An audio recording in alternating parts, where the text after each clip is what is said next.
We've seen supply and demand individually.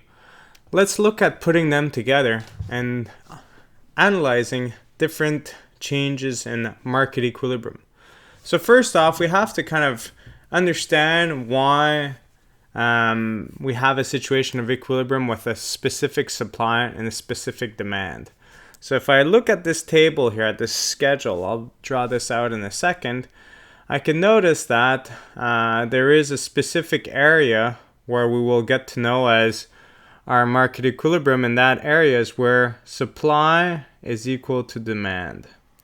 Okay, so this situation here where they're both equal will lead to an equilibrium situation. So at our equilibrium situation, we have a price of 80 cents and we have a quantity supply and quantity demanded of 7 units. If I were to draw this out graphically, draw it out here. Let's say I have my price, my quantity, I have my demand curve that's downward sloping as always, my supply curve upward sloping, and then I have a price of 80 cents and I have a quantity of 7 units. This is the situation that I have here.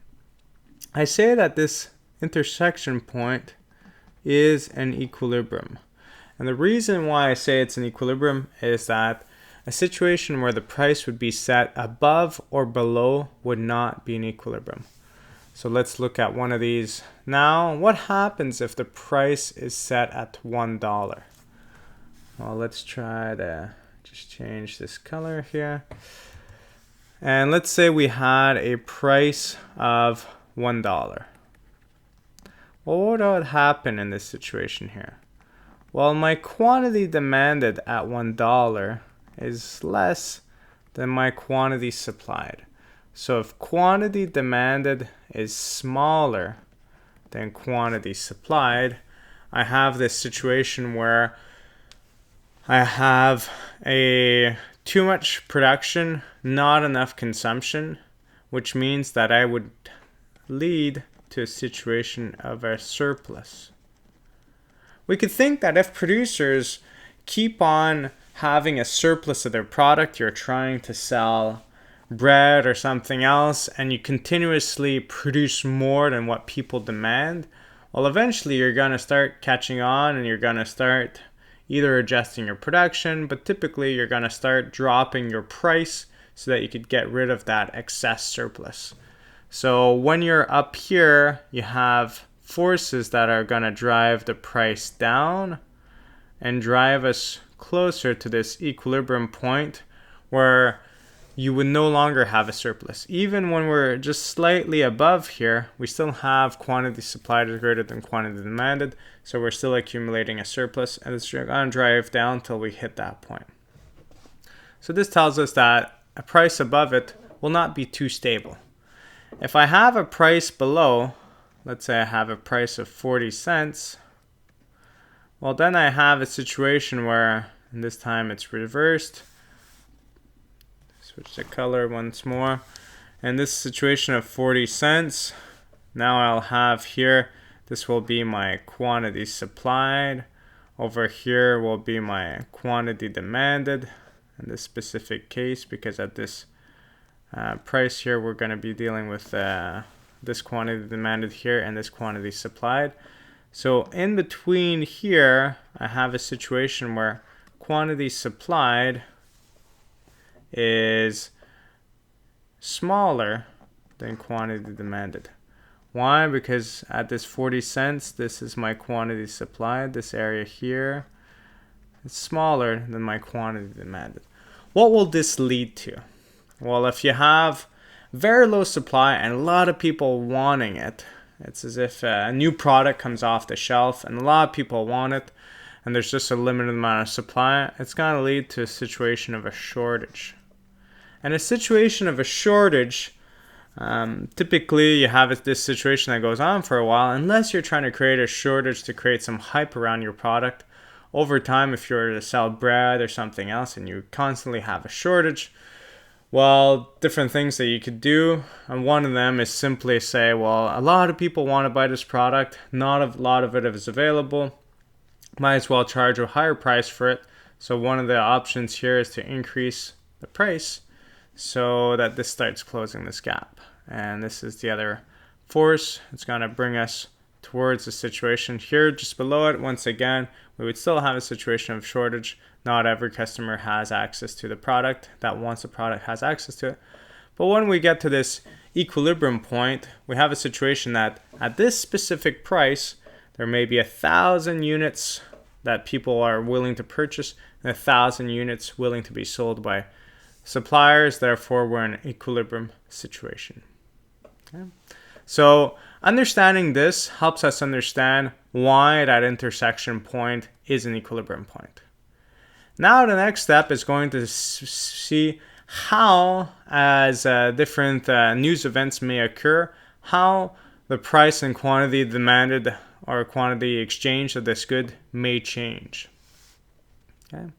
And this is going to require a 3-step process. Okay, so just before, I'm just going to clear off this screen. Okay, so moving on. What's the 3-step process for changes in equilibrium? Well, for changes in equilibrium, you have to make sure that you follow these 3 steps if you want to make sure not to make a stupid mistake. First off, you hear the news event and you're asking yourself, this news event, will it shift my supply curve? Will it shift my demand curve? Or will it shift both? And you should remember to state on an exam why you think it shifts supply, demand, or both. So shift in supply, you should say, well, is it because of the change in production costs, technology, different things like that? Demand, is it because of a change in taste, income, related goods, so on and so forth? Once you've determined that, you have to determine which direction it's going to shift. Is it going to shift left or right? And then once you've determined those 2 steps, those you could write it out, then you have to represent it graphically, and afterwards you could start seeing what's going to be the impact on price and quantity. Okay. So if I were to take a small example here, so I have my initial supply and demand graph. And all of a sudden I have this story, which is, in this case here, we had yogurt being produced. We had yogurt at 80 cents and 7 units were sold. And now we have a situation where we find out that yogurt prevents cancer. Okay. Yogurt prevents cancer. So if we have this situation that a lot of people, there's a lot more cancer coming out, and you hear that you could eat this product and it's going to reduce your risks of getting cancer, this would be the situation. Okay. So some people would jump right to the conclusion saying, well, we're going to have a situation where the supply is going to go up because a lot more people will want to buy yogurt and everything else. Please try not to jump to that conclusion right away. What we have to ask ourselves is, does this shift supply or demand? And if we recall to what shifts supply and demand, well, in this case here, I could say that demand will shift because of a change in taste. People are developing a taste towards yogurt because of its extra health reasons. But if I think of supply, is there any reasons why the supply curve would shift? Has there been a change in production costs, a change in technology, a change in the related goods that this person is producing, whether it's the price of cheese or different things like that that's changed? Not really. So the supply curve hasn't changed. That normal intuition to say that quantity supplied will go up is right, but don't shift the supply curve unless one of those reasons happens.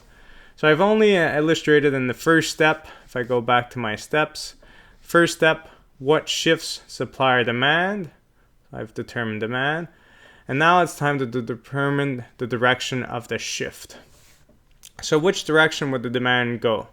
Well, if I think about the demand curve here, if I just ignore the supply curve for a second and I think yogurt stays at 80 cents, and a lot of people develop a taste for it. Well, I would expect that now at 80 cents, I have a situation where more people demand this product. So I would have a point over here, and this is my demand curve. It's not my supply curve shifting.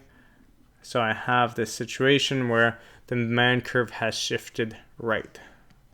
Shifts right.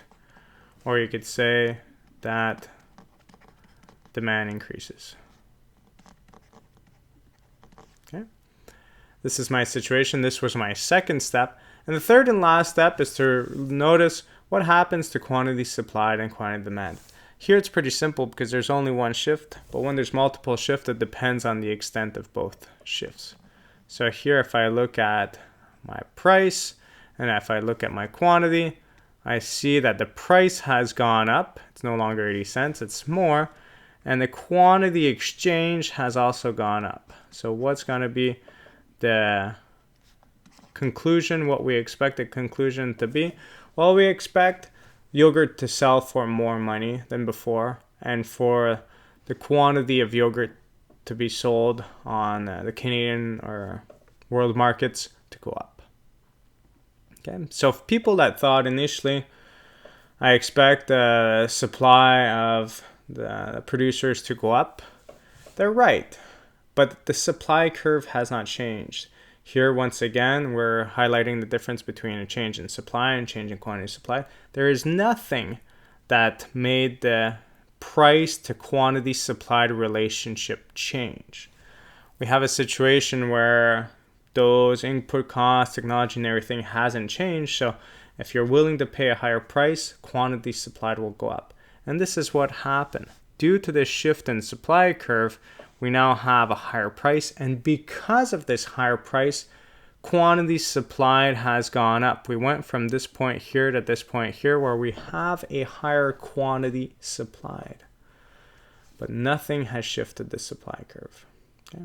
If you follow the three-step process and you remember well the different things that shift supply and demand, this should be an easy process for you.